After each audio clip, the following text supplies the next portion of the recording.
This episode examines reflective listening as a practical tool for transforming heated arguments into understanding, featuring real couples and a clinical expert. A real couple describes a recurring dispute about chores, paused by the partner repeating back what they heard, clarifying feelings. Dr.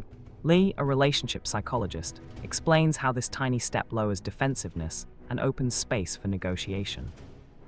Interviews with two couples show that naming needs and summarizing emotions out loud prevents misinterpretations from spiraling. The episode ends with a practical checklist: pause, breathe, reflect, rephrase, and schedule a calmer talk within 24 hours.